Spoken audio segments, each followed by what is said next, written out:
Most parents worry about screen time, but convince themselves their child is fine because everyone else seems to allow unlimited access too.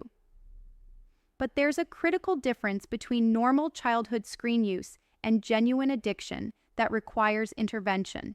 If you've been wondering whether your child's screen habits are actually a problem or if you're just being overprotective, I'm going to give you 6 clear warning signs that indicate screen use has crossed from manageable to addictive.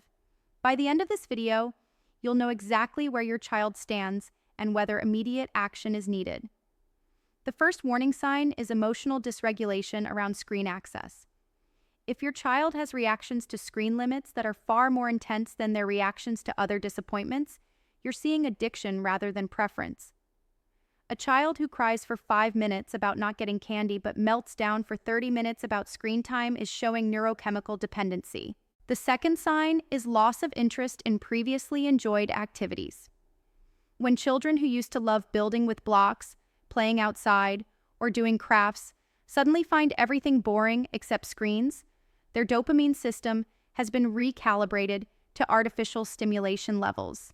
This isn't laziness, it's tolerance development. The third sign is obsessive thinking about screens. If your child asks about screen time repeatedly throughout the day, negotiates constantly for more access, or seems unable to focus on other activities because they're thinking about when they'll get screens next, their brain has become dependent on artificial dopamine. The fourth sign is sneaky or deceptive behavior around screens. When children start trying to access screens without permission, hiding devices, or lying about screen use, the addiction has progressed to the point where their need for stimulation overrides their desire to follow rules or please parents. The fifth sign is sleep disruption or physical symptoms. If your child has difficulty falling asleep, wakes frequently, complains of headaches or tired eyes, or seems physically restless when screens aren't available, their nervous system has become dependent on screen stimulation for basic regulation. The sixth sign is social withdrawal or preference for screens over people. Children are naturally social creatures.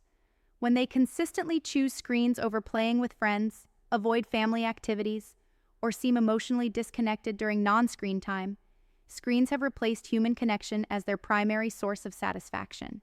Here's your actionable insight. Conduct a 48-hour observation period where you carefully note your child's behavior patterns. Document how often they ask for screens, how long they engage with non-screen activities, their emotional reactions when screens end, and their general mood throughout the day. This objective tracking helps you see patterns you might have been minimizing or rationalizing.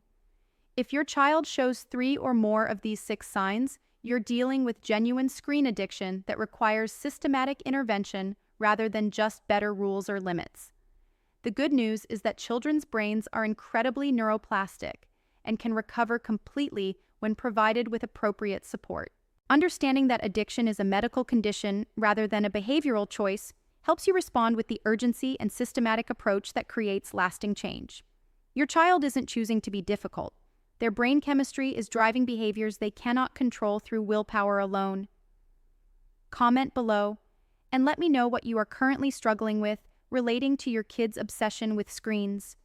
Click the link or check my bio to discover an ebook that can give you all the skills that you need to stop your child's screen addiction.